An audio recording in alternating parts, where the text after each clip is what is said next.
Seolah tak ada habisnya, masalah Eyang Subur terus beranak pinak.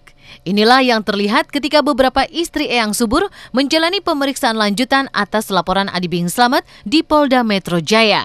Tapi ternyata kedatangan mereka bukan untuk itu saja.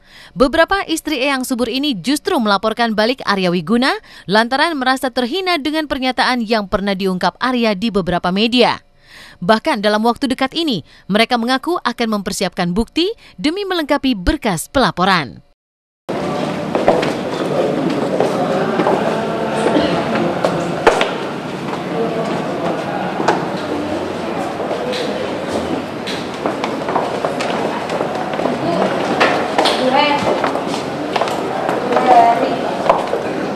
Terkait dengan laporan polisi, hari ini kan dipanggil untuk melakukan pemeriksaan menyangkut masalah laporan polisi terhadap Arya Wiguna. Ya, ada beberapa hal yang memang harus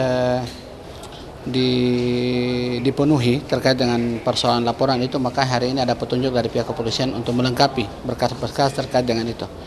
Maka nanti kita tunggu lagi kapan mereka akan panggil untuk kita lanjutkan proses pemeriksaan terhadap Arya Wiguna. Di hari yang sama, orang tua Ani, salah satu istri dari Eyang Subur, juga menjalani pemeriksaan sebagai saksi pelapor atas aduannya terhadap Eyang Subur. Merasa tidak pernah memberi izin serta menikahkan sang putri tercinta, Ade melaporkan Eyang Subur dengan 2 pasal sekaligus. Tapi benarkah jika hal ini sebenarnya bermula dari persoalan harta yang pernah diberikan Eyang Subur kepada sang mertua? Melaporkan dan tadi diperiksa sebagai saksi pelapor, mengatakan bahwa dia tidak pernah mengizinkan anaknya Ani nikah sama Subur. Dan itu kita minta supaya dikenakan pasal 332 sama 276. Ya. 279. Pada saat itu memang Subur di sini kan bilang membelikan rumah. Tapi itu menurut saya uang 15 juta itu beli rumah apa gitu ya. Jadi itu hanya mungkin ya istilahnya dia anaknya di sana, dia hanya uang mungkin memberikan tambahan gitu ya. Jadi bukan membelikan rumah. Kalau membelikan rumah itu kan dengan harga berapa sekarang rumah gitu kan.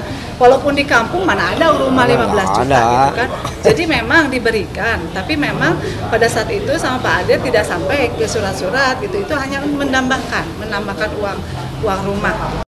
Polemik yang tak berkesudahan ini justru mendatangkan berkah tersendiri bagi Arya Wiguna. Luapan amarahnya di media yang diparodikan di dunia maya justru membuat namanya kian meroket. Dikunjungi sekitar 2 juta viewers, video tersebut mampu membuat Arya kebanjiran job. Mulai dari tampil di satu acara ke acara lainnya, hingga ringback tune demi Tuhan menjadikan Arya bak seorang artis kenamaan. Kalau syuting, semua stasiun TV kayaknya hampir semua program, hampir semua stasiun TV sudah saya datangi. Bahkan alhamdulillah ini dalam bulan ini juga ada panggilan untuk jadi insya Allah jadi dari pihak agensi ada bintang iklan. Insya Allah juga ada panggilan jadi model video klip. Lalu alhamdulillah RBT demi Tuhan sudah aktif ya. Bulan Januari 2013 saya masih jadi gembel, saya masih tidur di warnet, tidur di masjid. Sekarang bulan Mei, hanya selisih 4 bulan, saya bisa seperti ini atas izin Allah dan atas juga masyarakat Indonesia yang membuat saya seperti ini. Jadi ya saya menganggap ini memang mukjizat, saya anggap ini berkah, anugerah yang mungkin Allah menginginkan saya begini. Karena memang saya dari awal tidak ada niat saya pengen terkenal, nggak ada. Mendadak terkenal, Arya Wiguna tidak hanya kebanjiran job, tapi juga dikelilingi wanita cantik. Sempat terlihat bersama model cantik Vitalia Sesha yang juga tersandung masalah Ahmad Fatona, ia juga tampak begitu akrab dengan Dewi Sanja. Bahkan keduanya mengaku kerap menghabiskan waktu bersama.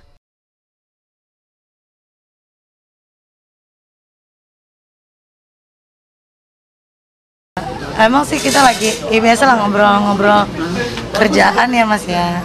Iya kan?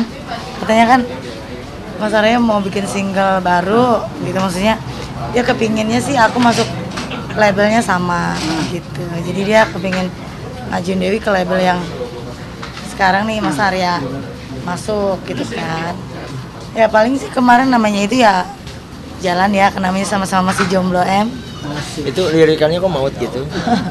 Beberapa kali dia jalan waktu kemarin ke acara ulang tahun temen kan, terus ke tempat umum itu pasti disebutnya gini, demi Tuhan gitu. Atau enggak Eyang Subur. Dia sebel itu orang manggil saya kalau demi Tuhan Eyang Subur, yang manggil Arya jarang. Ya, makanya Mas demi Tuhan gitu kan, atau Eyang Subur gitu, Basmi gitu, kayak gitu paling. Aku sih apa ya, kemarin anak SMA gitu foto sama dia ya gitu deh, kayaknya dia dikelilingin cewek-cewek sekarang. Dimanjakan kesuksesan, Arya Wiguna tampaknya belum bisa berleha-leha. Bukan tidak mungkin laporan yang dilayangkan istri Eyang Subur akan membuat pendar karirnya yang mulai bersinar terang kembali tenggelam. Kita tidak tahu, yang jelas bahwa kita laporkan 310 tergantung pihak kepolisian menindaklanjuti itu. Yang jelas bahwa semua bukti terkait dengan 310 kita sudah siapkan dan akan menambah bukti-bukti yang lain, karena pada akhirnya Arya masih tetap bicara di media. Itu kita akan kumpulkan semua. Kemungkinan besar hanya 9 bulan, tetapi kan ini persoalan penegakan hukum harus tetap dilakukan. Ya untuk kedepannya otomatis saya harus mengembalikan kebahagiaan anak-anak saya harus mengembalikan kebahagiaan ibu saya yang ibaratnya itu satu-satunya harta saya ya.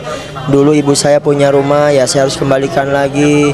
Kebahagiaan anak-anak juga, apalagi sebentar lagi kenaikan kelas, ya pasti butuh biaya.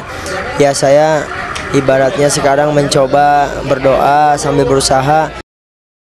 Cerita berbeda terlihat dari keluarga Uya Kuya saat ia dan keluarga mengikuti kontes kucing di Kota Kembang, Bandung.